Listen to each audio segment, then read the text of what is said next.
So we want to shout out our new listeners from France, Germany, New Zealand, Australia, South Africa, and of course our dear friends in Los Estados Unidos. If you want to support us, head over to Romance at a Glance on Patreon, where we have such perks like stickers, a surprise box, an exclusive discussion group, and more. Ooh.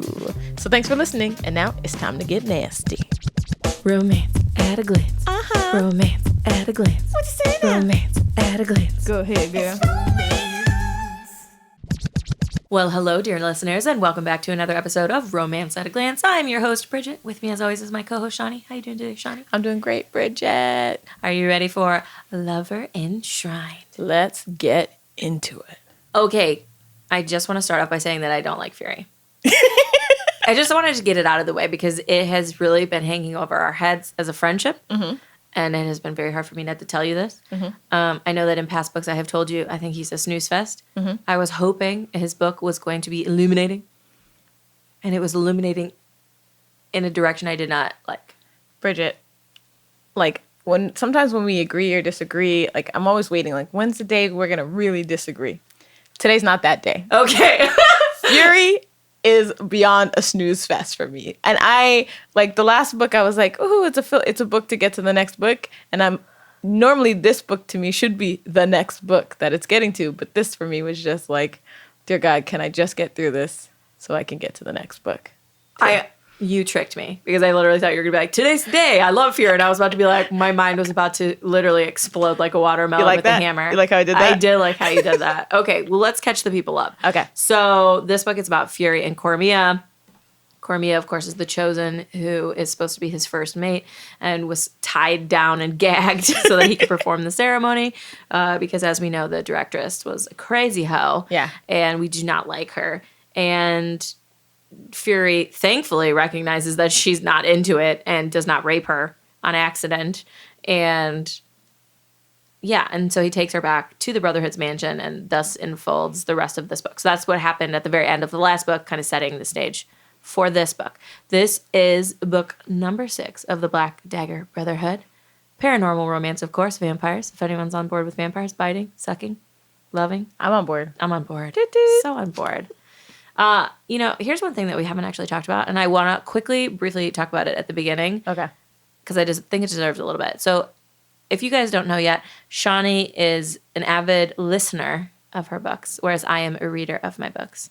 And we have yet to talk about the narrator who actually narrates the whole series. So tell me a little bit about the narrator of this series. Okay, so Jim Frangione, he's the narrator. And honest to God, I mean, I listened to him a long time ago, and he didn't bother me. So he never stuck out. But when I was listening specifically to see if I liked him, because a lot of readers on Audible do not like him. Yeah, some of those comments are vicious. Then when I actually was like, oh, he does kind of bother me a little bit, but only when it was pointed out. Like in the beginning, he was just like a general. He didn't add. He's no Stephen Fry. You know how I love Stephen Fry. Mm-hmm. But I do not like how he mispronounces certain things. And there's a few things over the course of the books that he mispronounces, and I don't know how no one caught it. And you know how I feel about him saying Tupac. Tupac. Like the rapper. Tupac. Shaker. Sugar. You know? Shakra? Like, I'm just like, that's a really important name to like get, to pronounce correctly. Also, it's so easy to look it up on the internet. Yeah. Because Tupac is you could find anyone saying Tupac. Just Google Tupac. Yeah. And everyone says his name right. When I was narrating audiobooks, I would read through the entire manuscript, find all the names or things I didn't know how to pronounce, and then I would look them up or talk to the author and see how they wanted it pronounced. Sure. And then the author always listened down to the book and made any notes or corrections that needed to happen. Mm-hmm. So I just don't know exactly how they're doing it and how that wasn't caught and how a bunch of other things weren't caught. Yeah. So for me, he's like a solid 6. It's like he doesn't really bother me. But I wouldn't say he's, the greatest. And that's so interesting. I'm going to tell you a fun fact. Tell me. Listened to part of this book because I was driving around my kids and cleaning my house. And so I was like, I'll just listen to it because I got to get through this book, make sure that I have all my notes. I hated him. I thought he was terrible. First of all, I could not distinguish between the different people, which when you have, in her book, she's not always saying, Wrath said, or whatever. Yeah. So a lot of times you need the context of what's going on. And all the brothers sounded the same to me. Oh, yeah. But when I read it, they all sound so different. And the way she describes them, of course, is very different.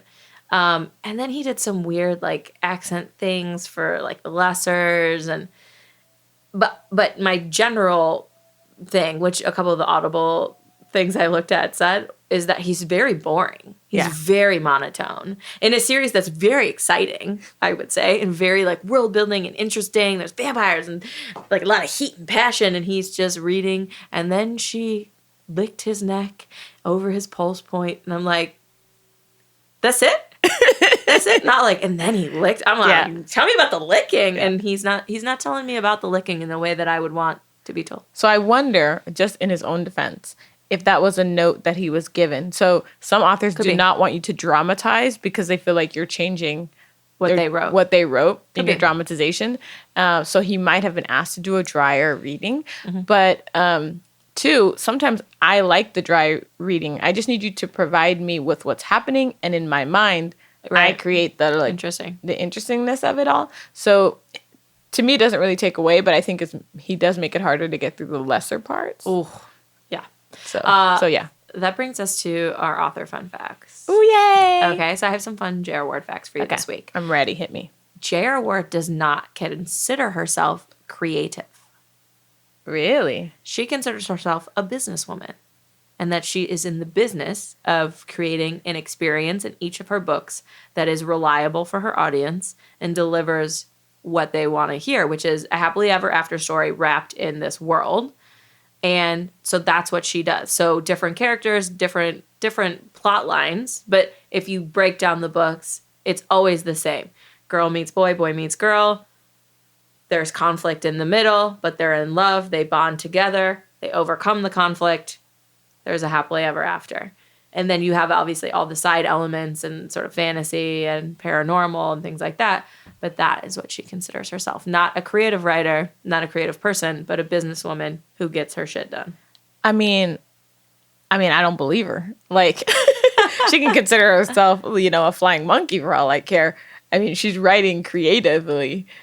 So... Well, as we discussed in our previous fun fact, she channels all of the books. That's right. So she doesn't actually feel like she's coming up with the story. She's more channeling it from somewhere else. So I can see why she considers I guess I could see that. I also like the idea of her thinking of herself as a businesswoman, because as we've talked about in some of her patron episodes and on some other things, I think it would behoove authors to think of themselves more as a business. You are a small business, and your business is writing books, but it should also be how you're presenting those books, how you're presenting yourself, how you're selling your merch. And she definitely has the business of, the machine of writing the books on time, writing so many a year.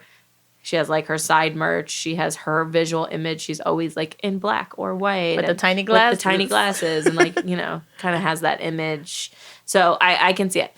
Our second fun fact is related to being a businesswoman as well. She writes 365 days a year, without exception, 10 hours a day, even on vacation. Like on Christmas? Every day of the year. Without exception, huh? Without exception. I don't know about the 10 hours a day being every day. Maybe on Christmas she writes 5. But I do know she says no breaks, even on holidays. She always is writing. Does she say it's consecutively, like the hours are consecutive? She did not say in the interviews that I read. She must be a fun mom. I think she's just like, I think honestly she treats this as her job. And so she wakes up in the morning, she probably has breakfast with her husband and her kid, and then she goes into her office, sits at her computer, writes all day long, probably breaks for lunch. Okay. Actually, I know she breaks for lunch because she eats with like 2 of the people who work at her house. And then some of the characters from Bourbon Kings were based on them. Oh, really? Which is nice. That's a side fun fact. I wasn't planning on telling you that one, but side fun fact. I actually really like that a lot. She has a daughter. She's a beast. And so I guess my thing is, like, how much quality time are you, and I'm being super judgy right now, but like, how much quality time are you spending with your family if 365 days you are working that much? That includes the weekends. You know what I mean? So Well, I think it Depends on the depends hours, on the I guess. age, I guess. Also, of your kid. The But kids go to school for like 6 hours, kids right? no, they go to school for like 8. 8 hours? Yeah. Okay, well then I guess They're like... gone like 8 hours. So I mean, really, you're only maybe then she's waiting till after bedtime and then she writes another 2 hours. I don't know what her schedule is. First of all, how do you switch your brain like that? Think That's about amazing. a lot of parents go to work they leave for work at 8 and come home at 6 or 7. I mean, that's 10 hours right there. Listen, So it's about the same. I guess it's about the same, but I also think that's ludicrous. Like, I think it's insane. I had one time, only ever in my life, did I have, actually now I have this again, but did I have a boyfriend who worked a 9 to 5? Yeah. And I hated it. I was like, I cannot do this. You leave in the morning. As soon as we wake up, you're gone. And then you come home in time to eat dinner and we go to bed. Like, that is not the life I want to live. My parents did not live that life. They were like touring all the time.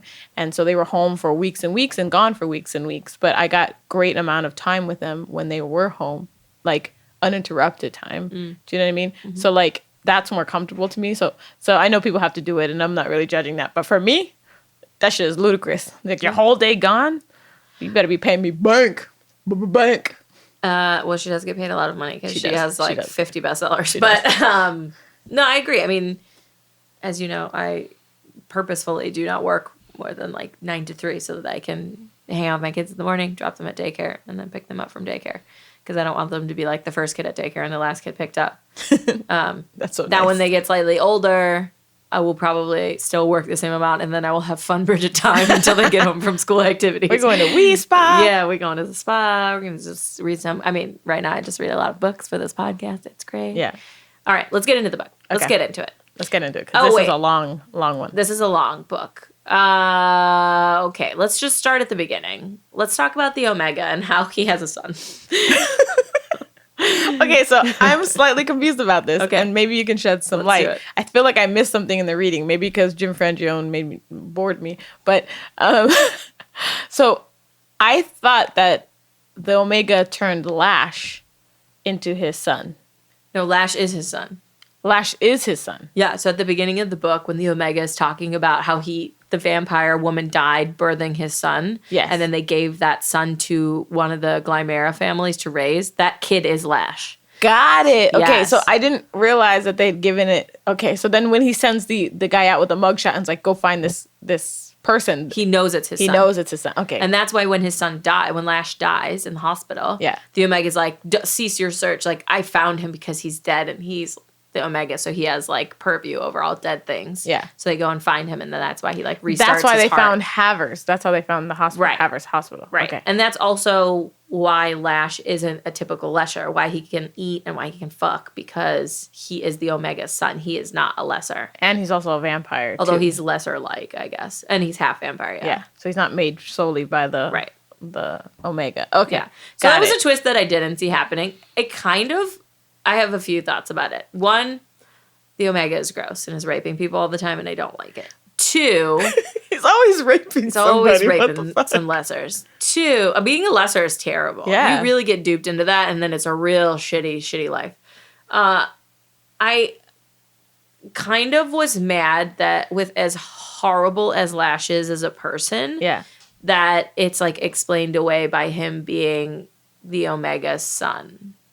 In a sense, versus like people and vampires are just sometimes bad. Or just sometimes like a dick. Yes. Yeah. And I am a little bit like, oh, but now it's like, oh, well, he couldn't have helped it because he's the Omega's son and he always had evil in him. And he's always trying to rape people. And he's trying to rape people. He tried to He tried to rape rape John John Matthew, Matthew. and then he got his throat slit, and that's what you deserve. Yeah.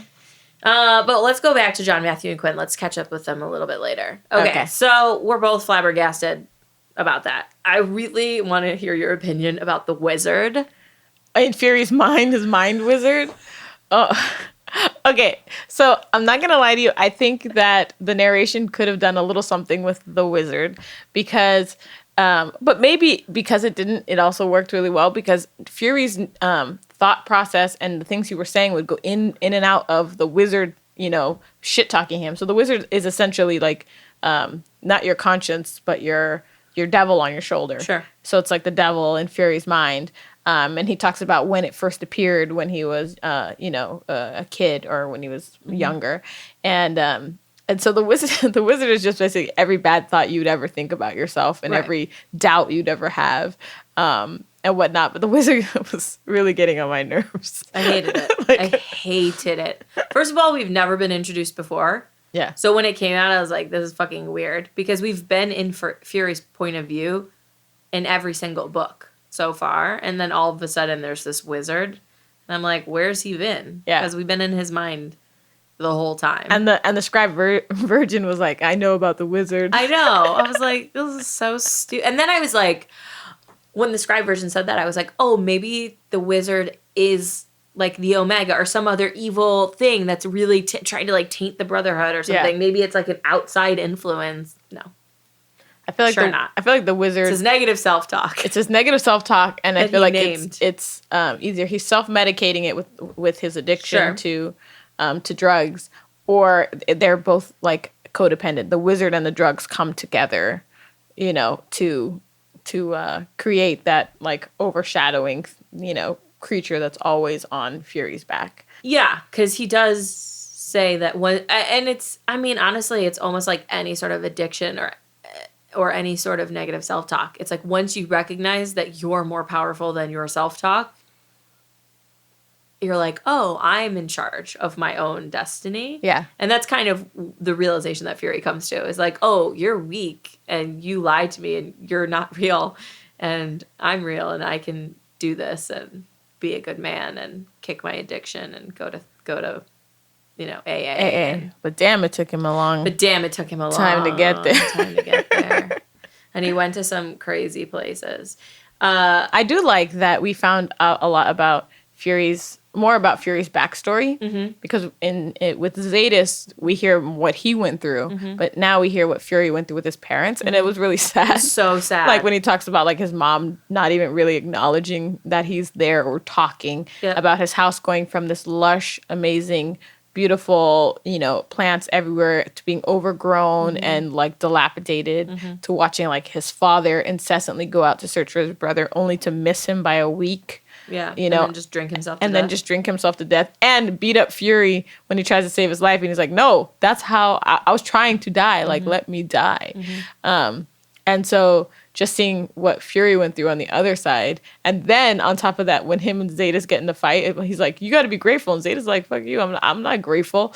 And I was like, you ungrateful motherfucker. Like, okay, that was on my list of things to talk about. Okay. I get that Zadist was really worried about Bella being pregnant, but that was some fucked up shit. that was some fucked up shit. Oh, I'm sorry. You're not grateful that you're not still chained in a basement getting fucked every day by a whole bunch of people? You can die in a ditch. Yeah. I should have let you die in a ditch. Yeah. Like, He shot off his like own leg. yeah. Like, I mean, that part, I don't think you need to thank someone for shooting off their own leg.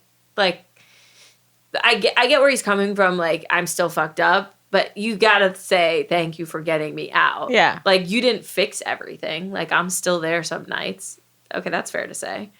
Bella didn't fix everything either. But, yeah, I think not saying thank you is pretty fucked up. Or not saying I'm sorry for, like, forcing you to beat yourself up. Although he did kind of say I'm sorry for that, I guess, in Zadis' book. He did apologize for, like, making him beat him up. But I was just like, how ungrateful, yeah, man. I did not like that at all. It also did not jive for me with his previous book, character development. Yeah. Like, it didn't... Where they left it. Right. Yeah. But then again, they did say that, like, if Bella died or the young died, then Zadis might slip back to that version of himself. But yeah, I was like, that's fucked up. That is fucked up. All the way up. You are a ungrateful piece of shit. And also, if I was Fury, I'd be like, fuck you then, bro. I'm not talking to you. I wouldn't, like, go get heroin or go smoke more. I'd be like, I know. Deuces, bro. sucker. Fine, if you don't care about me, I'm gonna go have sex with this chosen I'm in love with, but refuse to acknowledge that I'm in love with her because I feel like she's being dragged into this, even though she keeps consenting, and I'm ignoring her consent because I'm a little piece of shit. Yes. You just summed it up. I mean, let's talk about their sexy scenes. I only want to talk about Cormia and him for a little bit because honestly, I think They were so little of the book. they were to me. so little of the book, and I was like, where are they? They're not in it because their love story is very basic. Yeah. I felt like it was more about Cormia's development as like was. a person than their love. It was about their separate issues. It was not a love story of them together. It was Yeah. like about their separate issues, and then they just like end up together. Yeah. The scenes that I did like between them were the scene where he draws her. Oh yeah. I was like, that's so, and like she looks at herself and she's like, is that what I look like? And he's like, that's how I see you. And I was like, but then he covers her up with the flowers and she's like, well, you're ruining it. What the fuck are you doing? I liked the scene where he's like, there's vines covering everything. She's like, well, we can cut them back. And like when he's in the thralls of his withdrawal, she like helps him sort of clean out his mind is kind of how I thought of it. I thought that was really sweet. I thought my favorite part of the whole book of them was the very end when they're with the Chosen at Revenge's camp, and they're having sex outside, and then they both count down, and all of a sudden you hear like the fire alarm go off, and like the Chosen, I'm sorry, I didn't mean to burn it, and then you hear the vacuum going because everyone's vacuuming all the time because it's like, and you know that they're like living a richer life and that everyone's exploring and happier. Yeah, I liked that scene a lot. I honestly like. I guess the only other big scene that I can even remember is the one where they actually have sex. And she, like, comes out of the pool naked, and Quinn Blaylock and John Matthew are like, that was a good scene. Damn. And he's like, cover up, and she's like, why? She's like, why? You don't belong to me. I don't give a fuck what you think. And he's just, like, stalks her. And then she, like, takes a shower in front of him with the door open. And then she's like, she knows she gonna get it. She said in her mind, she's like, oh, I'm about to get fucked. Yeah. I did like, they had their little, when she washes him in the bath scene or whatever, where I was like, okay, is this where they're finally gonna, and then like, you know, so I was happy. I really liked that that John Matthew and them were there when she was like butt naked, because that was a very empowering moment for me. It was very empowering. And when he's like, cover up, and she's like, no, I was like, all the feels right now, like, get it, girl. What did you think about John Matthew, the way she handled John Matthew walking in? Because I actually really liked that scene with her too, when John Matthew thinks that Phury raped her. Because she was a virgin, so there's blood on her, and she's crying because she doesn't think Phury loves her and that he regrets it, and goes in and just like beats the shit out of Phury. And then Wrath is like, did this happen? And she's like, look into my eyes and see that this is not what happened. Yeah. And Wrath is like, well, should I? And she's like, no, I'm in charge of my own being. If I say it's fine, then it's fine. And I was like, yes. But also, I feel her struggle as someone who's constantly not listened to. Yeah. Of her being like, hey, guys. Hey. No, it was fine. Like, it's cool. All good. Yeah, she had to say it like 5 times. She had to say it so many times, you know? And it's kind of like a thing where you say something, and it's kind of like your kid, right? You tell them, like, no, you can't have a cookie. And then they look at you, Dad. Do you know what I mean? Like I feel like, I know that? Yeah. Yes. Like, I feel like she was talking to them saying, no, nothing happened, telling Wrath, no, nothing happened. And Wrath is looking at the other two for like the real answer. Confirmation. Yeah. And she's like, no, all you need to do is look here, or whatnot. So I did like that. I loved that she got to explore like life with John Matthew. And like, I feel like that could have been done with Phury.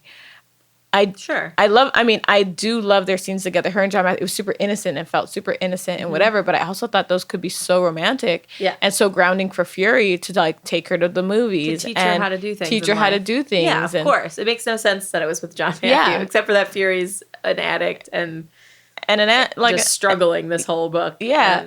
And I actually didn't feel like Phury should have had a love story right now. I feel like he should have worked on his sobriety. And then had a love story? Yeah, and then had a love story, because this book to me was all about her becoming something, him becoming sobriety, and then at the very end of the book, them coming together. And I felt like she could do better. I felt like in their minds, I understood that they each wanted and liked the other person. I did not feel like there were enough scenes of them together and like loving each other and liking each other and playing with each other and have like enjoying each other. Falling in love. Falling in love wasn't there.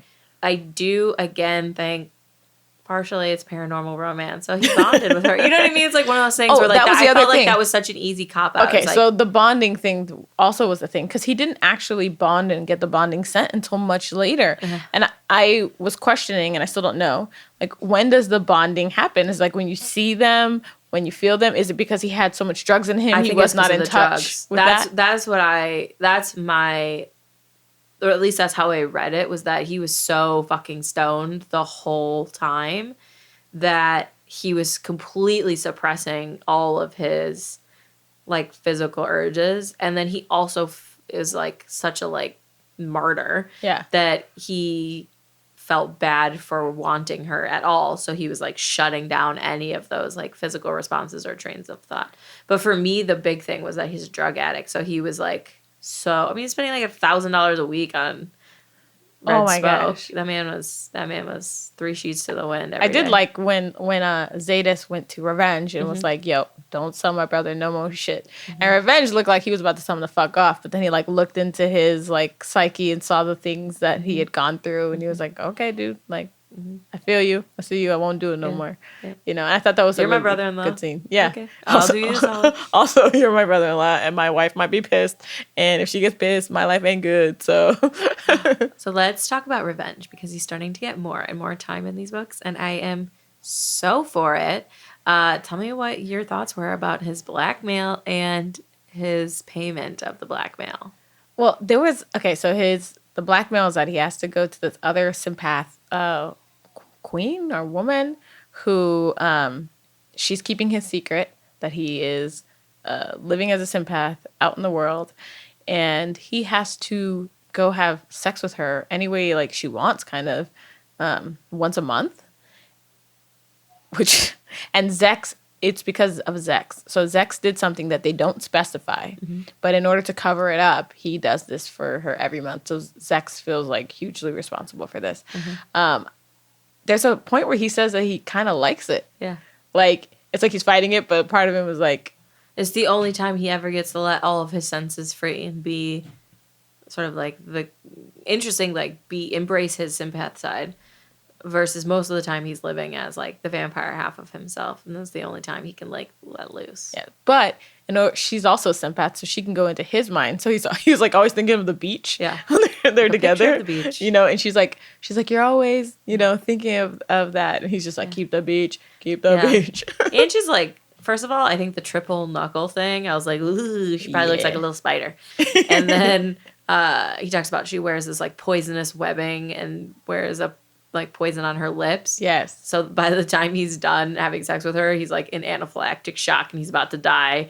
And Trey has to like take him back to his house and shoot him up with antivenom and dopamine. That was so weird to me. Yeah. I didn't quite understand. I think it's because it's a power trip. So if he ever asked her not to wear it, then she wins the power exchange, because he's admitting weakness to her because she's full sympath and it doesn't affect her. So after she gets all this venom on him, Trey literally has to carry him back to the Great Camp and shoot him up with antivenom and dopamine to get him essentially back to normal. And he even talks about how they've been doing this for like 25 years. And he used to be able to just shake it off in like an hour or two. And now it's like 24 hours on his back. And how Trey is worried, and he's worried that at some point he won't be able to come back from the venom. I feel like that's the vampire equivalent of being in your 30s. Can't come back from a night out like you used to. Like one glass of wine and you're like laid out. Yes. Yeah. That's fair. It's a fair. I mean, 25 years is like us going through 5 years. So yeah.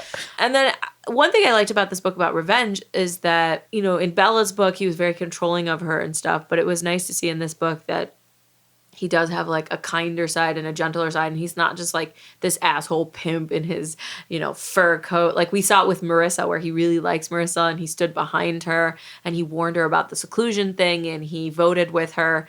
And in this book, that sort of continues, where when Phury asks him to sell a house to him so that he has somewhere to take the chosen, he's like, no, I can't sell you anything, but you can have my camp for free and you can stay there as long as you want to. And I liked that we got a little glimpse of the softer side, because I know he's going to have a book at some point and I'm excited about his book. Also, and I don't know if I'm skipping the gun here, but at the very end of this book, he becomes the Leodire, like the head of the Glymera. True. And so it's kind of like, it's interesting because I always say I like people who are slightly shady. Yeah. Because sometimes you got to get away with stuff. And if you're with somebody who's like, no, we must always do the right thing, you're like, oh, fuck my life right now. So I like that he's going to become the head. He's also like super savvy and smart. Everybody else before had been like, very much stuck in their ways and not willing to grow.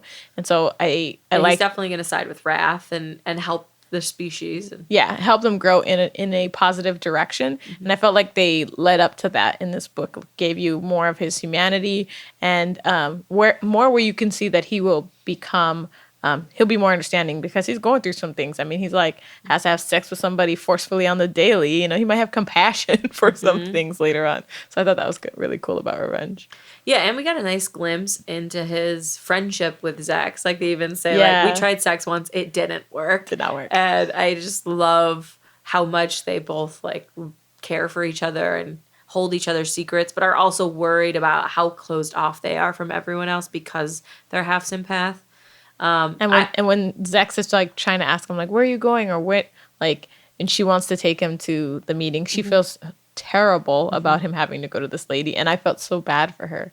Like in that moment, I had forgotten that, you know, she was the reason for this, and I was like, oh. And then that night that she feels so bad, Quinn and Blaylock and John Matthew show up. Oh. We're going to take a quick break. And after our quick break, we're going to come back and we're going to get into it. Oh, let's make this break so quick. What happens with John Matthew and Zex. Hello, best friends. Thank you for being loyal listeners of Romance at a Glance. We're so happy to have you. If you'd like to support us further, head over to Patreon, where you can become one of our patrons. We've got a lot of great perks, such as merch and a super secret discussion group where Bridget and I talk to you directly about all things romance and all things nasty. So come on over. And now, back to our show. Okay, this is what happens. The hottest shit ever. This whole book, I thought was real vanilla. Not a lot happening in the old Cormia Phury scene. Yep. But John Matthew, ooh, he's giving Zex, ooh, and she's giving it to him. Wait. The business. Okay, wait, let me just take it one step back first. Sexy, pre-business to the business. The foreplay to the foreplay. Okay, but wait, Bridget, wait. Okay, it was hot. I'm gonna let you talk about this, except I just have to mention one scene in this book early on. Okay. Where John Matthew is masturbating. Oh. Right? He's masturbating and he's not thinking of Zex at first. Uh-huh. He's masturbating. He's getting close to the end. He's like, oh, okay, my dick is getting numb. That's what happens before I start coming. And then bam, Zex is in his mind. And he's like, fuck, man. Like, and he loses it. And the book describes him coming as in like he's flooding the bed full of cum. And he can't. And he's like writhing. And I was like, oh my God, like at the end, he's just curled over in a ball, in a gooey, juicy ball. I was like, OMG! First of all, J.R. Ward wrote that scene. Like she sat down and wrote that, and I was just like, you know, it's just a slow clap, clap. Now take it away. That John Matthew, not feeling so good, drinking too much, goes into the bathroom. And Zex is like, or no, actually, she doesn't go to the bathroom. She sees him, and he's looking at her with that, like, she says that, oh, he's not a boy anymore. That's the look of a man who, like, wants to fuck. Yeah. And she tells him, think of me when you come. Say my name. It'll be better for you. Oh. And he, like, almost comes on the spot. He's like, I gotta go, guys. I gotta go. See, I thought what happened was he went into the bathroom to vomit. That's the next one. That's when he gives her the note. Oh, yeah, that's okay, yes. So the next time he's at the club again is he feels like shit because he's just been literally chugging alcohol because Torment just got back. Yes. And he goes into the bathroom, thinks he's going to throw up, doesn't throw up, is looking in the mirror and, like, basically inspecting himself as a man for the first time, like, looking at his fangs, looking in the mirror, checking out his muscles. And she comes in and she's like, is this the first time you've looked at yourself? And he kind of, like, shrugs at her. And then he tells her, he's like, I think you should be with me. And he, like, jacks up his pants so she could see his heart on. Oh, yeah. Didn't he say, I want to fuck you? Yeah, he's like, he mouths like, I want to fuck you. And she, like, gets a little heated, looks down at the crotch. And he's like, I think you should be with me. And then he gives her a note because she has to go, like, break up a fight. Yeah. And when she gets home later that night, she sees the note and it says, say my name, you'll come harder. And I was like, John Matthew. Ooh. And then she does twice. And I was like, yes. It's going to happen. It's going to happen, people. I love their scenes together. I almost wish I could, like, edit all the books. Honestly, put all their scenes together. I could just lose all the lessers. Yes. Lose all of Phury and Cormia and just keep all the scenes with Blaylock, Quinn, And John Matthew, and and sex. Yeah. And revenge. I like revenge. Yeah, I do like him. He's like the mature man that that. He's suave. Yeah, he's suave. Where I'd be like, you could be my sugar daddy. You know what I'm saying? I'll take you in my Bentley. You know what I'm saying? Yeah. Get into my mind. That's okay. I consent. Yeah, I consent to the mind fucking. I'm just all about it. As you know, dear listeners, I am all about John Matthew. I think that his story in general has been the most compelling throughout. Yeah. Because we've gone on such a ride with him. He's been in every book. He starts out in such a sort of vulnerable, sad place. Like he grows so much as a character before he even transitions. So much happens. Wellesley dies. Tor poofs. Like you're left alone. You're so hopeful for him. You're striving. For him. You're like, please, you want him to be so happy.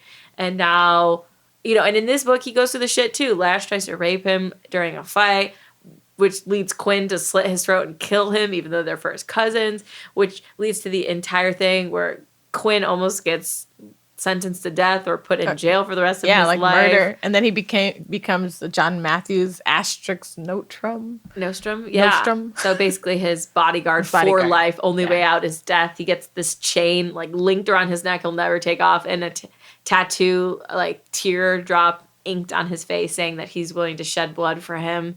I love that scene. That with friendship. Wrath? With Wrath, with Vicious, with Quinn just becoming a man. That's the scene where he realizes his duty kind of and embraces it. Yeah. You saw him grow up in a moment. In a moment. Yeah. Especially because he had all this angst from his parents and everything. Yeah. At that point, and I think I'm not sure at this point. No, his parents already had the honor guard. They'd already kicked him out of the family and struck him from all the bloodlines. But his parents hadn't been killed yet. At this point, no, I don't think killed so. After, yeah. So I think this is But he says to them I thought I was all alone. Yeah. And now he's part of something forever, and he's a part of John Matthew and the Brotherhood. Yeah. And I was so for it. And that's kind of the only way he could get into the Brotherhood at that point because his mom's not a chosen. Yeah, they couldn't allow him in. So it was cool. So now they get to all be together. Also, I did not know happened in this book. Let's talk about Quinn and Blaylock. Please. I did not realize that this book is when the romance starts. The romance starts when he told him that he loved him. Yeah. And I was like, I forgot that he told him that. I was so anxious for their book. Oh my gosh. Because their book happens much later. And every book after this one, I was like, this is the book that's going to be about Quinn and Blaylock. And then it wasn't. And I was like, motherfuckers. I want them to be together. If they don't get together, I will die. Bridget, this is the book that made me stop reading series until they're finished. Oh, smart. Because now when I know there's book 4 and 5 coming, I'm like, no, you will not get me invested. No, you will not. The devil is a lie. I will not wait. Have to reread all 3 books again. Exactly. That. I accidentally read what's it, Throne in Glass or something like that. Throne in Glass. And I didn't realize it was a series, and I was like, fuck, how did I make this mistake again? And I just stopped. I was like, I'm not reading not one more book until this series is done. Well, it's done, so now you can go back. That's quite good. Which I forgot the first book, so now I gotta read it again. You gotta reread it. Always gotta reread it. I thought the way that they portrayed their friendship so far, the whole series between Quinn and Blaylock has been lovely. Mm-hmm. How much they're a part of each other, and there really is one isn't going anywhere without the other. They're always together. They've always been together. And they hinted a little bit in the last book when Quinn is fucking in the Abercrombie and Fitch, and Blaylock goes in there and is and runs out. So they've been hinting. Yeah. And this was the first time. And I thought it was really sad that Quinn shredded Blay so hard because he was trying to protect. He's I didn't want him to be sad about me forever and wait for me forever. I'm going to be in jail, or I'm going to be dead, or I'm going to run away. I want him to move on and find someone else. Yeah. And John Matthews are you that important? He's yes, I am. Don't ask any more questions. He sure did, though. Yeah. But he also says he's not gay. I thought it was so sad that he thought he needed to do that because poor Blay, his little heart. First of all, Blay, in my mind, I don't know how you see him. I know that he's a big dude and he's, one of these fighters or whatever. But he is so soft in my mind. So soft. I don't know who the equivalent of him as a person would be. But like his emotions for me are always so openly like a free flowing, well. I just imagine him being this giant teddy bear or whatever. And so when that happened, I was just like, oh my God. And he had the room set aside for Quinn, and and I was just like, He's what? like, no, you can stay here forever. I'll protect you forever. Which I did think was really cool of Blae's parents, who were like, because Quinn was like, I can't stay with Blae anymore because his parents would be ostracized, and his mom was like, no, you can stay with us as long as you want. We don't care about that shit, totally. And like his dad I didn't realize he used to be a fighter. Yeah, which is cool to find out when he's like, he sees his dad fighting and he's like, yeah. Yeah, I mean, I just love their story. Because, okay, so first Quinn shreds Blae because he wants Blae to forget about him, basically, while he runs away. But then he decides to turn himself into Wrath. And he basically says, like, even though everyone has said something's wrong with me because my eyes are mismatched, like, I still have my honor, and I don't have to give that away. So he goes, turns himself in. It all ends up fine. And John Matthew is like, I know something is up. We are going to go to his house, and we are going to find him and tell him what happened, and we are going to figure this shit out. And then they thankfully go because that's when the Lessers show up. So they're able to save his parents. His parents, yeah. Which, let me just say, is like one of the things that was so frustrating to me about the book, but it was great because it is how Revenge became the leader, was that they knew that after Haver's hospital had been attacked, that everybody's homes now were up for grabs for the Lessers, that they had the information or could get the information to get to anyone. They were compromised. Right. And they tried to tell everyone, hey, go to the safe house, get out of your house. Like, you're not safe there. And people were like throwing parties. They're like, oh, nah. It's fine. You guys are over-exaggerating. It's going to be fine. Yeah. You know what I mean?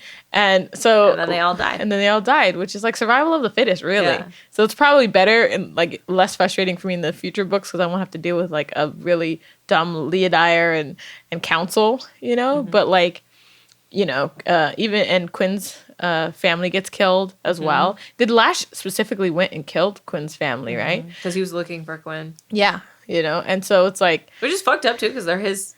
Like, that's his aunt and uncle and his other cousins. But he killed his own family, so...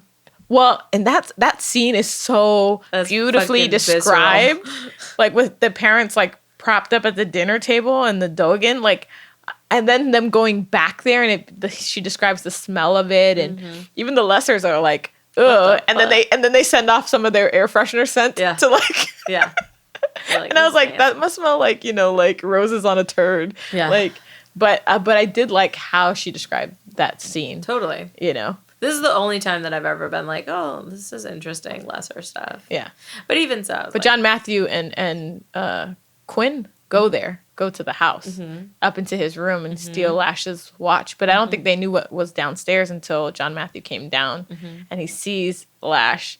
And then he doesn't believe he actually saw him. He's like, that must have been a dream. Lash is gone. Yeah, like the book ended and I was like, oh wait, he still doesn't know whether or not he saw him. Yeah, and I cannot remember how many books Lash is in. Like, I cannot remember if like the next one closes him out or if he's in like the next 5. Yeah. I could not tell you right now until we get to those books. And he's such a punk kid. He's like, my father, I can do this because my father, like my dad's son. Like, yeah. Even with the other Lessers or people he's recruiting, he's like, I'm your motherfucking king. And all the other Lessers are like, okay. Okay. He's like, I can fuck. Yeah. Like I can, I mean, I do have to say though, if I was sentenced to immortality and I couldn't eat food or have sex, I'd be like, what did I sign up? And then I'm getting raped all the time. I'd be like, I was sold a false bill of goods. I can tell you right now, I did not sign up for this.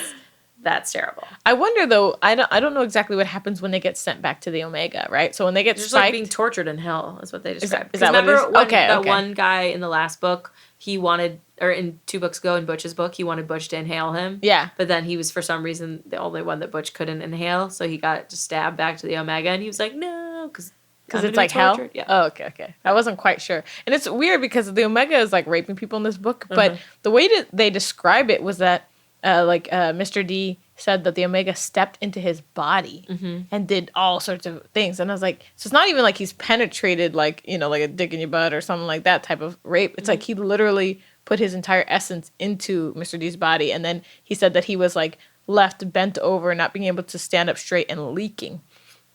That description for me is so visceral. I do feel like it's anal rape, though. I mean, I feel like, Because if you're leaking, I always assume it's like blood leaking out. I thought it was like cum or like black jizz. Or black jizz or both. But they never really say. They just say leaking. Oh, I just got the shoulders. I think she does do a good job of making the Omega scene crazy. Really scary. And I love how proud he is, though, of his son, though. He's like, this is my son. This is my son. Yeah, he's so proud. You know? But she gives him a weakness, really, which is kind of good, because before I didn't feel like he really had a weakness. And I also don't know what the fight is between them, the brothers and the lessers. Like, why? He actually says it in this book. So he was not granted an act of creation. His sister was, the scribe virgin. She created the race of vampires. He decided, because he wasn't allowed to create, that he was just going to try to ruin her creation. So he figured out how to make lessers, which is not an act of creation so much as it is like him giving a small piece of himself to keep, them alive and stuff. And so he did it basically to spite her. I got it. Yeah. I mean, I heard that, but I was like, why? It's like this race between good and evil, but why? Like, what? Because he's good. He's evil and she's good. Basically. I mean, gooder. Better. Yeah. Let's quickly circle real fast to finish out Blaylock and Quinn and talk about that kiss. Yes. So Blay finally lets them in, tells John Matthew, I actually am in love with Quinn. He's right. And Quinn's like, I just see myself with a female long term, and I don't even think I could be faithful to that person. Like, whoever you're with, I want them to cherish you and love you. So you can already see that there's like definitely a lot of caring on Quinn's side. Yes. He's like, I don't think I'm good enough for you. And opportunity for a throuple. Just want to insert that. And Blay's just like, I just want to know one time. Like, kiss me. And Quinn's like, I'm not sure it's a good idea. And Blay's like, I'm sure. I'm sure. And they kiss, and then tongues start getting involved, and they're grabbing onto each other. And there's like that heated moment where things could go real far, real fast. Oh, yeah. And Quinn realizes, like, he says, like, I think this is as far as we can go right now, because there'll be no turning back for you. And I thought it was beautiful. And also, I love that they left the door open for them, because he says, like, if anyone hurts you, I'll ruin their lives. Yes. And put their entrails at your feet. And so he's romantic. like, what? And he also tells John Matthew, like, oh, yeah, I have sex with guys. Like, I'm totally fine with that. Yeah. And Blay's like, I'm gay. Are you guys mad at me? They're like, no, we don't care. It's fine. Wait, so Quinn said he'd have sex with guys? Uh-huh. Yeah, okay. Quinn's like, oh, you didn't know I go that way? Yeah, I'll have sex with guys too. Oh, okay. Oh, yeah, you're right. Yeah. Okay. So he's like admittedly bisexual. He just tells Blay, like, I think I'll have a Shelley. And Blay says, he like calls him out. He's like, is this because you think it'll be more acceptable? Because like you have mismatched eyes. You've never felt like you've been accepted. Yeah. And he's like, no. And Blay's like, That's right. I remember now. Yeah. So I'm excited to reread the development, because I do remember being like pining for them for books and books and books, and just being, and they like, didn't have a book. We messed up, man, because they did not have a book when we read this, and so it was a lot of pining. So much pining. Like, is this gonna be their book? Every time she announced a new book, I was like, is this? Yeah. Is this? I don't care about them. I don't care about them. Oh, I don't care about John Matthew. I don't care about anyone else. Like, this book in general, like like if you took out Phury and Cormia, like I don't care about their love whatsoever. I don't even care that he overdosed on heroin. I was like, well, whatever. He annoyed me. I was like, go gently into the fade. Yeah. Fade away from us. Thy brother. Like, bye-bye. You're out of the Brotherhood. You're out of my life. And also, like, he had Cormia, and then he went to the Chosen, and he was like, oh, I'm not gonna be with Cormia. Give me another one, And Layla's like, all right, I'm here. Yeah. Like, don't reject me again, because I've already been rejected once. And then he definitely rejected her again. Poor Layla can't catch a break. She just wants some dick. She cannot. She wants a baby. She just wants to fuck some fools. She's like, I have one job. Just let me do my one job. Yeah. And then I really like that is the directrix is Amalia. Mm-hmm. Is she a new directrix? Yeah.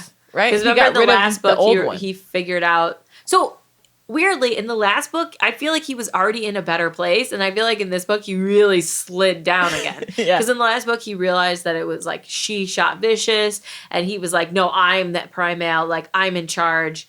And you're fired. And then he asked her opinion. Like, oh, and she was like, oh, how about Amalia? And he like takes her thing. They have this moment.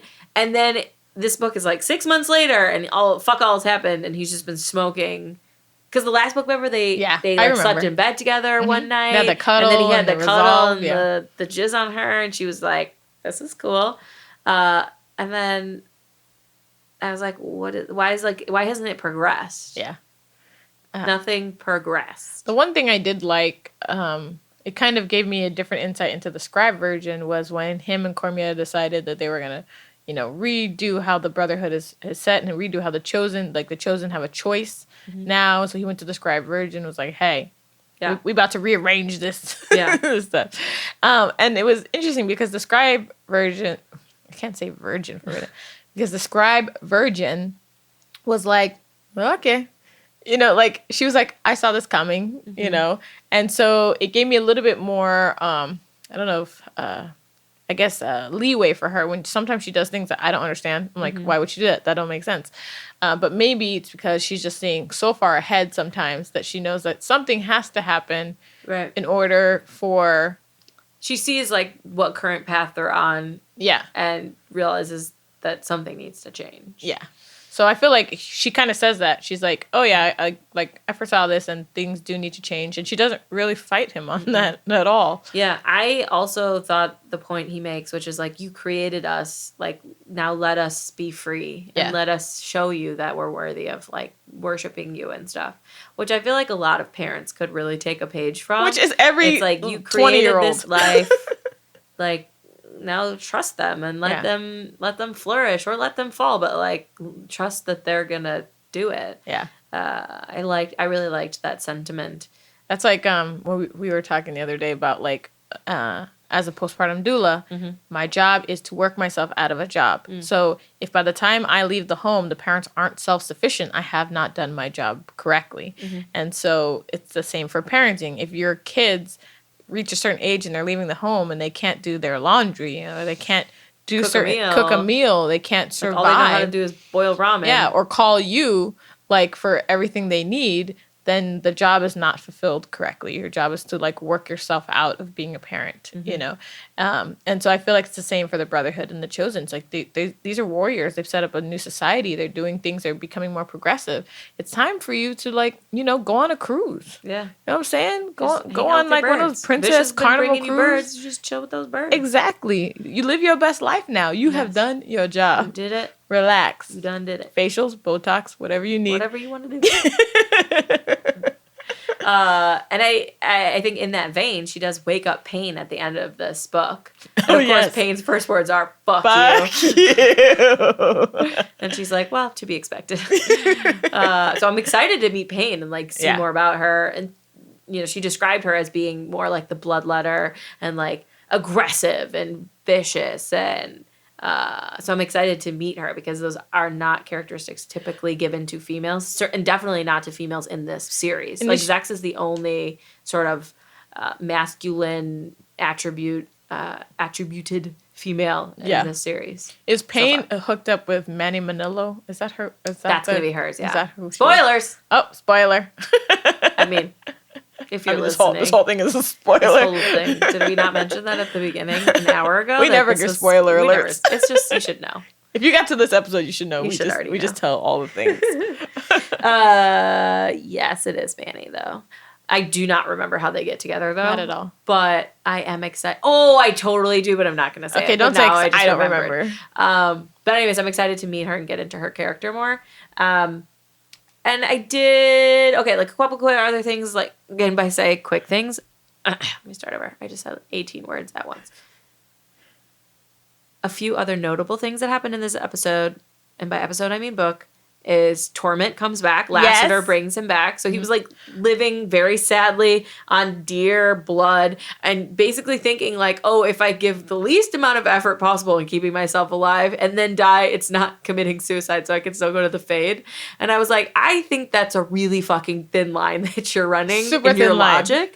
But we Lassiter. do meet Lassiter. Which that shocked me because Excited. I was like, oh wait, there's a fallen angel in this book. I forgot about this fallen angel. So it makes a little bit more sense for her fallen angel series later. I was like, oh snap, she already had this planned in book whatever. 6, 5, whatever we're talking about. And they the brothers have already met him. Yeah, because they don't like him. The brothers are like, oh, it's you again? We don't follow your religion. And I'm like, whoa, what is happening? Is God real? Is Jesus real? Oh, my brain is exploding. But then he also like wants to move in. He's like, okay, so I'll give you Tor back, but you have to take me too. And they're like, nah, dog. Like, not gonna happen. He's like, sorry, I'll kill us all. Yeah. That's Lassiter. I'll just kill us all. Which won't you test me? Which I also was like, if you have the power to just like kill everyone right now, like eviscerate everyone. Yeah. Then it's like, you can't find a place to stay? Like an Airbnb? Well, remember, his fate is tied to Torment's. So he has to stay because his fate is tied to Torment, like coming back to life, metaphorically. Not like literally, he's still alive, but like coming back to his full self. Yeah. So does Lassiter have a book in the Fallen Angel series? I don't think so. I think he's going to have a book in the future. Oh, interesting. So I already crisscrossed. But he's a fallen angel, which kind of makes me feel like, does he need his own book? I don't know. I mean, because he's an angel. Like, is he going to marry a human? Like, is he going to marry another vampire? I don't know. What if he's going to be poly? Maybe he's our throuple. And an MMF throuple. Which you hardly ever see. Every time you're on Instagram, it's always like female, female, male, female, female, male. Where are the male, male, females? That was my experience. That's what I'm talking that's about. The experience I wanted. Although mine wasn't a throuple, because they weren't into each other. Doesn't matter. I just want them to be into me. One might say. Yeah, it was a praising. It was a praising of my body. I was okay with it. Oh gosh, that sounds like heaven, it was Bridget. Very heavenly. I'm living in your dreams right now. Thank you. I guess the only other thing is Phury does get clean after his heroin overdose, never does drugs again. He goes to AA meetings every week with humans who don't obviously know he's a vampire. Yeah. I actually liked the description. Like I told you, I liked the ending where he's with them in the camp, and I felt like he finally sort of grew up a little bit, and also the wizard wasn't in it as much. And he talks about how hard it is to stay like not annoyed and stay sober and not reach for red smoke. And I liked that her vagina didn't solve all of his problems. Because I do think that vagina. Can we put that on a shirt? Yes. New t-shirt. Check out the website. Magic vagina is such a thing in romance novels. It really is. And I'm okay with it if it's something small. Like, he didn't clean up his kitchen, and now that we fucked, he cleans up. I'm like, okay, fine, that's totally fine. But yeah, like kicking like an addiction just because you fuck someone seems like a stretch. So I liked that they described that it was still hard. He worked really hard at it. She read his moods. That was one of the parts of their relationship that I was like, oh, that's cool, because when he's in a bad mood, she just comes and she like kisses him on the cheek, pats his back, and then goes to do her own thing. Yeah. And leaves him until he's ready to like rejoin. And I was like, oh, that shows me that you guys actually know each other and get each other. Yeah. Didn't see that at all in the book, but at the end, okay. First of all, having a partner who knows your moods and doesn't get offended by Huge. whatever has to happen. If you're like, need to be by myself, and they're like, cool, and bounce. Oh, beautiful. Huge. Super beautiful. And it's so hard to do. I feel like I'm 75% as a spouse. Maybe Maybe 80. That's pretty high. Like, I feel like I'm, and also because we've talked through it a lot. Yeah. Which they didn't. She just like magically knows because she's just chosen dope Cormia. But it's hard. It's really hard. Because there's some days where I want to be like, I don't care about your mood. Be with me. And then I'm like, no, that's crazy. Like, you need to just... This will not make the situation better. Not make the situation better. Like, you're not actually going to enjoy that time because it's going to be like a forced situation. It's going to be more annoying for whatever reason. And, yeah. But it is hard to do. But it is something that I actively work on. I did like that they put in the little thing that she's designing Revenge's new club. Yeah. Because she loves architecture. So I was like, oh, that's so fun that she's actually pursuing her dreams. I think, I say I don't care about Phury or Cormia, but that's not true. I really did care about Cormia's development and growth in this movie. I also love the Dirty Dancing scene when they do actually like fuck. When, he's like, have you just been rewinding this one scene over and over? And she's Bridget, you and I have rewound so many scenes. And Swayze's flexing booty? Yes, I have. Oh, man. Yes, I have. And I have a confession. I don't know if I've ever told you this. Okay? Please tell me. I should have known that I was kinky when this was my favorite scene. Okay. So in The Princess Bride, Okay. when Wesley gets tied down to that table and they put like the suction, the racks, and they put the suction and they keep like sucking him. And he's like, ah, and he's like in pain. When I say I rewound that scene so many times and was like sexually aroused by that scene, like I didn't know that kink was a thing. I was so young or whatever, but I was like, yeah, I want to tie niggas down. I want to torture. Oh my God, I love it. Like I did not know that. I should have known I was switchy then. Like That is hilarious. but There are so I was many like, movies that have actual sexual bondage but scenes. not that I could watch in a house that was severely restricted in terms of what my mom pre-taped everything for us. So being able to see The Princess Bride was like a big thing, a big deal. You know, I saw it at my aunt's house or whatever. I used to try to watch the Squiggly Sex channel at my other aunt's house because she was she was mad lenient. Okay, like listeners, I'm a brown person, right? And my uncle, who was also a brown person, is married to a white lady, right? And her kids could do all the things, right? They had HBO. They had all the things that my mom would be like, not in this house. Not. And we'd be like, man, this is like a white people thing. They always have cable. Why do they always got cable? We did not. Like, did they? We had basic TV. We had like the 10 channels or 11 channels until well past me graduating from high school. And they put... No, we got cable actually. I was like a junior in high school. In high school. So like we would go to my aunt's house and she put a code on the box so that all the Cinemax, whatever it was all squiggly. Super duper squiggly.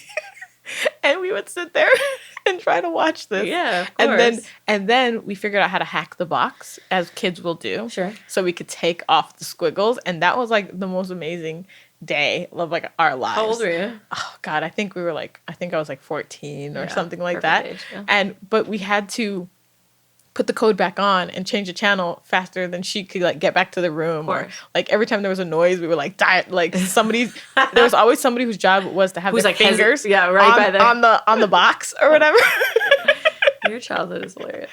My childhood was like sneaking to do everything. I want everyone to know that this is the exact example of why you shouldn't restrict your children or like not educate them or allow them to understand things or see things or read things, because Shani snuck around and did I didn't do any of that stuff because I didn't have to, so I just like didn't care or think about it.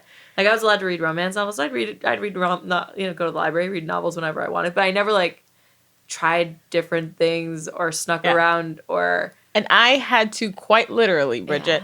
I stole romance novels. I got them from the library. I copied the sex pages. I had to hide them in my room. So I would take garment bags, and they would be filled with like 100 romance novels just stacked up, like hanging in my closet, in the back of my closet. So it looked like my band uniform. So I took my band uniform out, put it in a garbage bag, and filled all my band garment bags. And one day, oh my God, Bridget. So I just need you to know how strict and like religious my mom was. She's super lenient now, but like at that time she was the church mom who was gonna beat your ass for like any small little side eye. So she told me I could not read these books. She hated them, like it was a thing. And I come home from school, and as I'm walking in, I see my mom like from across the house. I'm dead looking in my room. My mom is there. A giant trash, like the one you kind of put outside, is in the middle of my room, and my garment bags are laying on the floor. Oh no, Bridget! Did you panic? My heart was in my vagina. My heart was in my vagina, and I distinctly remember this to this day. This is the reason why I think like allowing your kids to have their own privacy in their room, and my mom would always like go through our room and take everything out and search it like a prison, which which is traumatic, dear listeners. Don't do this to your children. Yeah. But so I walk in the room because I already know it's like it's a fucking prison walk of all time, all shame of everything. And I get in the room and my mom's like, you want to tell me something about these books, And I was like, Mom, I really, I know that God really doesn't want me to read these books, and I've been feeling so ashamed and like convicted that I've been reading these books. So I've slowly been getting rid of them. I've been taking like 3 or 4 to school every day and just throwing them away or whatever. I was like, it's so wrong of me that I read these books. And they will be gone. I promise. They're just like, you can get rid of all of them. I'm not like, I really want to follow God. And my mom was like, okay. okay. And like nothing happened. She didn't beat my ass, nothing. She threw the books away, and that was that. We didn't never talk about it again. And then I found threw them away. Yeah, she like, threw away. I mean, donate it was hundred. I stole all these from Walmart. Like, no, she thinks they're porn. She wasn't mad that you were stealing. She didn't ask you how you got She didn't know that I was stealing them. She didn't ask me how I got them. See, that's the other thing. Whatever. If you restrict kids from things like that, you stole shit because. I stole hundreds of books. I never stole anything in my whole life. Yeah, no, totally. I didn't have to. Because you didn't have to. Exactly. And so I just got better at hiding them. So then I had a bucket in the garage, like one of those packing tubs that was under 2 other packing tubs where I hid the books, and then I had clothes and stuff on top of it. And I had a couple Bibles that I put at the top or whatever. You weren't going to hell for some of the other things. This is it. Oh my God. Putting the Bibles to hide your romance novels. I had so many things in the Bible. Okay, so You're a literal prisoner who's carving out their Bible interior to put other things in there. Okay, so I'll wrap this up with one last little thing, which was the last way I used to get away with reading romance novels in front of my mom was, you used to take a piece of paper or a paper bag, and make a book cover for your books to go to school. Mm-hmm. So I would do that same thing with romance novels.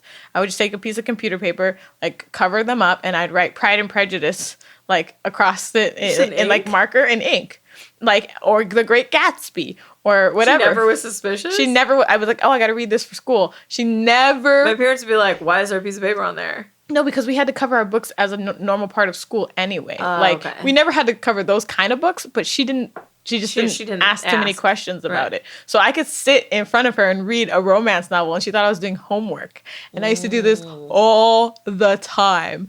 Like, my dad just told me this morning, he's like, do you know I threw out like 2,000 romance novels out of the garage when we cleaned it? And I was like, yeah, sounds about right.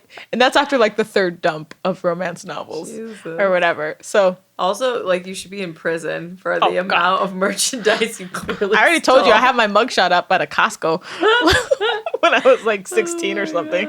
The only way I can relate to that is in class when we were supposed to, I still do, but I would read the book immediately. So whatever, Great Gatsby, I would read it all that day or that week when we get the book for school. And then the rest of the time, everyone else is like reading in school or like going through the teachers asking questions. I would have whatever sci-fi or fantasy or romance novel I was reading inside of my other literature book, like propped up on my table. So it looked like I was like paying attention and nodding along, but really I was like deep in whatever novel I was reading. And my teachers would be like, but they would ask me questions, but I already read the book, so I already knew all the answers. Yeah. So it's totally fine. Also, as you know, I talk really fast, and I used to help all the kids in my English classes because they wouldn't read all the books, and they would crowd around, and they'd be like, what happened? We have a pop quiz. And I'd be like, okay, this is what happened in the last 3 chapters. And I'd be like, and they'd be like, okay, cool. And my whole section would always pass.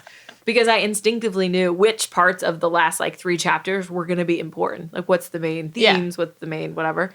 So I helped everyone pass. You're welcome if you're listening. You're like a talking Spark Notes. I am a talking Spark Notes. Cliff Notes. Spark Notes? What's Spark Notes? Is that Cliff Notes? Is it the same thing? I think they're like the same competitors. Thing. But like we were banned from reading Harry Potter when I was a kid, so my sister told us the entire story. So you were like that for people. 100%. That's awesome. All right, talk to me about the heroine. We talked about her. What's your rating? How many peachy booties? I actually gave her 5. What?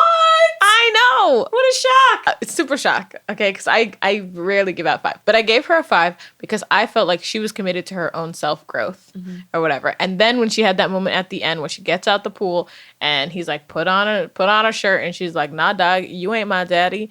Like, I was like, yes, snow cap for you, Cormia. I did like that too. So, like, I felt like she went from being like, Rumspringa in the beginning to really owning her shit at the end. And that's all I can really ask for. Okay. She was right on trend for me. I gave her a 3 because while I totally agree with all your points, I still thought she was kind of bland. She was kind of bland. Yeah. So I gave her 3. I agree with that. What do you think about Phury? I mean, if you could give him a 0, would you have given him a 0? I would have given him a 0. I gave him a 1 because I had to. My notes just say, I don't love. That's all my notes say about him. I don't love. Like, I would give, like, he's a 1. He gets a 1. He's a McDreary. He's not McSteamy. He's not McDreamy. He's just McDreary. First of all, sad face. First of all, I love McDreary. That is really clever because I just said McWomp Womp. Like McWomp Womp. But yours is like much more like It's got an E at the end. It's just, it feels more. We should just add that to our list, McDreary. Yeah, like McDreamy, McSteamy, or McDreary. Because I feel like there was one other person that I was a little bit like, about too. Mm-hmm. One of our contemporaries. We had a McDreary before, I think. I forget who. We'll have to look it up. Also, rapey and obviously, very vanilla sex. Yes. Which is not a bad thing in and of itself. But in this case, I thought they actually had some good heat in like the 2 scenes that we got allowed to see any heat. And obviously, John Matthew and Zach's had a lot of heat going. I thought we saw so much steamier stuff from everybody but and Quinn and Blay had like some simmer like on the back burner, like, oh, what's this? What's that? A little potpourri? Yeah, but vanilla, you know, it's vanilla. Yeah, it's pretty vanilla. Vanilla. I wrote that I thought basically everybody's scenes were way more interesting and like steamy to me and steamy than theirs were. I totally agree. Bridget, do you have a favorite line in the book? I did. And unsurprisingly... There's 2? There's 2. Actually, I only chose a second one because I really felt like because it is Phury and Cormia's book, I should give the line to them, but I didn't care about any of their lines.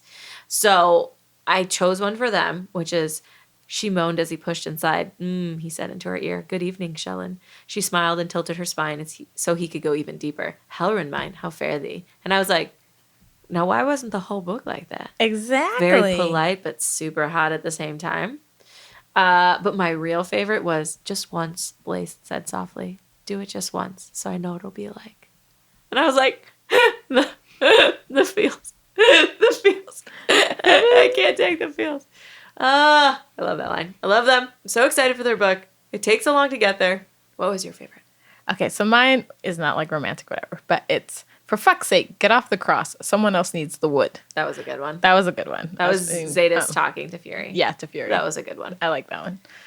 There was a few clever... They were very clever. There were a few clever moments. There was, in this book specifically, I felt like there was a lot... Maybe she was getting her groove, because I felt like the banter between them was much more interesting. I agree. I do feel like writing-wise, it's getting better. Not that the first book was bad, but I definitely feel like if she could rewrite the first book, I think it would be better. Like Wrath and Beth's story would be better if it was like she had written it 5th or something. Yeah. Oh, there was one... I know my other quote. Okay. Sorry. So the other quote is like deeply personal for me. I was like, which is, "I love you forever. Didn't always need to be spoken to be understood." And I thought that was like a very like... little feelsy moment. Yeah, very feelsy. You don't always get feelsy with me, but I appreciate the feelsy. I know. I rarely say, I always think "I love you" is so generic, like in general. You know? So I try to use other words to express how I feel about people that I feel are more accurate, you know? So to, like, my partner, I would rather say adore than love, because I love pizza, you know? But I don't adore pizza. Right. I'm not in adoration of pizza, you know? And so... Well, I think that in love and love are, like, such an interesting distinction in the English language. Yeah. Because, like, I do love pizza, but I'm not in love with pizza. But I'd rather, like, say to my partner, if I'm going to use the word love, I'd rather say, like, when they're walking out the door, I'd rather say, like, "I'm in love with you." Yeah. Do you know? Versus, like, "love you." Yeah. Like, for me, it feels like such a throwaway. And even when people say, like, "love you too," like, that "too" on the end, it weirds me out. Interesting. It's like, oh, I'm saying this because you said it. It's not, like... So, generally, if someone says, "I love you," like, my mom's like, "I love you." I'm like, "I love you." Yeah. And it's just that. It's just that statement. Yeah. I don't know. Words are... weird for me that way. That's interesting. I say "I love you" constantly to my children and my husband, and they say it back all the time. They better. It doesn't bother me. I say that all the time. I'm like, "Bitch, you better love me." My husband doesn't say if we're like falling asleep. I'm like, "Motherfucker, you better tell me." I said it. You didn't hear me up earplugs in. "I can't sleep because you snore. Tell me you love me louder." Louder. All right, let me tell you my favorite review. It's from Jessica's Totally Over the Top Book Obsession. She rated it 2.5 stars. And it was 2.5, really don't care for Phury stars. And she's like, "Oh God, where do I start with the hot mess that is Phury? This book is the one I like the least of all the books in the series, and that's because I really don't care for Phury. Let me just say that I like Cormia, but I don't really understand how she and Phury fell in love. He totally ignored her for like 6 months, and when they did spend any time together, when did they spend time to fall in love? Fury's a drug addict. 85% of this book, he spends almost the whole time doing drugs, buying drugs, and talking to an imaginary voice in his head that he called the Wizard. And us readers had to deal with the Wizard's constant, stupid, boring-ass chatter for 90% of the book. And I was like, yeah, that sums it up for me. I mean, the only reason I would give this book even a 2.5 or 3 is because there's so much good stuff that happens with the other characters. Yeah, but not them. But if it was just their story, 1. But if it's inclusive of everyone else, 3. If we're just talking about John, Matthew, Quinn, Blay, and Zex, 5. 5. 5 stars. Cut out the fluff. So there is one review from our good girl Wendy in the hula hoop. I just actually really like the title of her thing. I'm not going to read her whole thing because it's really long. But the title is "Drugs Make You Stupid. You Shouldn't Do Them." That's the title of her review. Yeah. 100%. You got it. But like, yeah. I mean, I really didn't feel like this was a romantic book. No. Like, it didn't feel like a romance. I agree. To me. This felt like a fantasy to me. Yeah. Yeah, I agree. So. I didn't get that. I didn't get those HEA feels, No. Did not get them. It's a make it through this book so you can get to the next one book. I was going to ask you if it's worth the read, but that's obviously what you think. Yeah. Make it through this book, get to the next one. You have to read this book because there's so much setup for the next books. And I think the angst that you get for John Matthew and Blaine Quinn is worth reading this book. It's like the sacrifice you make. But I also feel like you could real fast skim through. And don't read the lessers. Everything. Yeah, skip the lessers.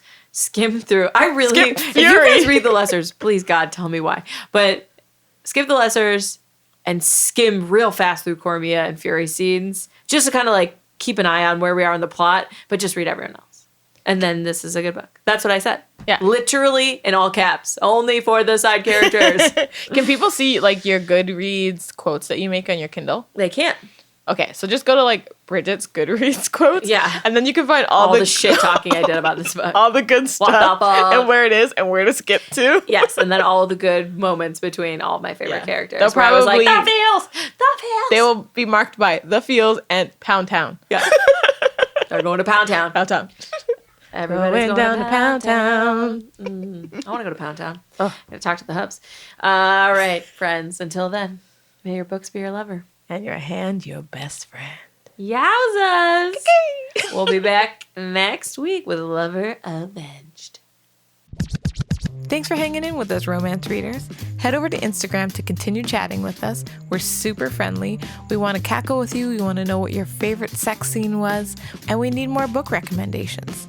If you want to read along with us, go to our website, romanceataglance.com, to see what we're reading next. And we'll see you next podcast.